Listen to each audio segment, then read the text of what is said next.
Today's hearing, how the government is trying to take censorship to the next level by weaponizing artificial intelligence tools to limit speech in real time and at scale. AI, which can censor in real time and at scale, should scare us all.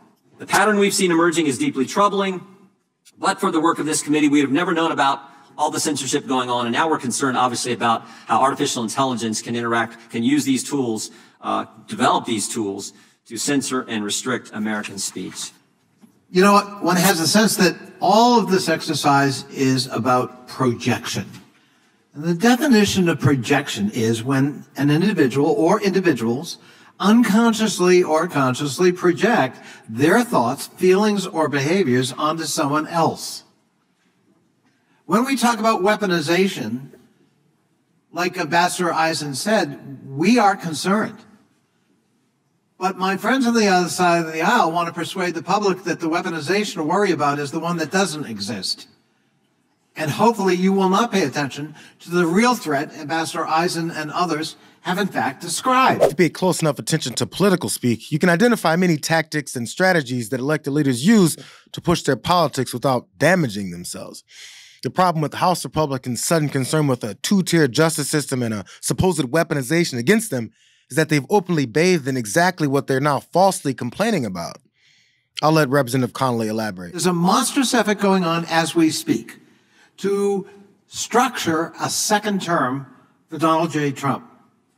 And those proposals, inter alia, include replacing up to 50,000 federal employees with Trump loyalists, bypassing the civil service protection, and essentially gutting the Pendleton Act of 1883. Invocation of the Insurrection Act on day one to quash public protests against him. A suppression of speech 3 of the 4 witnesses today apparently aren't concerned about. Not only have MAGA Republicans openly bragged about Trump's plans to centralize power to the executive, but they've written up and promoted detailed strategies to make sure it happens. They did the same thing with plans to overturn the 2020 election by breaking down the Green Bay sweep plans in interviews and podcasts before they were left with the last option of a direct attack on the Capitol. But again, Representative Connolly wasn't done connecting the dots. Ambassador Eisen, let's go through a speed round if we can. If you can, tell me who said this. The American people deserve to know that President Trump has asked me to put him over my oath to the Constitution. Anyone who puts himself over the Constitution should never be President of the United States. Who said that? Vice President Mike Pence. And his party? His party is the Republican Party. Thank you. Here's another one. Very good. I think he's unfit for office. He puts himself before country. His actions are all about him and not about the country. Who said that?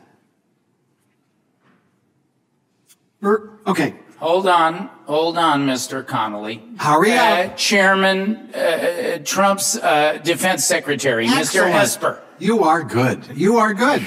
Republican appointee, former Trump Secretary of Defense. Not only are Republicans attempting to flip reality on its head in front of the people that are watching, but they're trying to get anyone to believe that despite the full court press of planning a fascist takeover, that Democrats are the culprits. Every once in a while, it's useful to call out the deceptive tricks the MAGA Republicans need to pull to convince voters that they don't know or welcome Trump's plans of aggression. I would prefer, I won't guess or impugn motives, but I would prefer and I would urge publicly or privately if we could work together at least on the Insurrection Act. Well, if I can interrupt you, we won't question motives, but we certainly will question the agenda.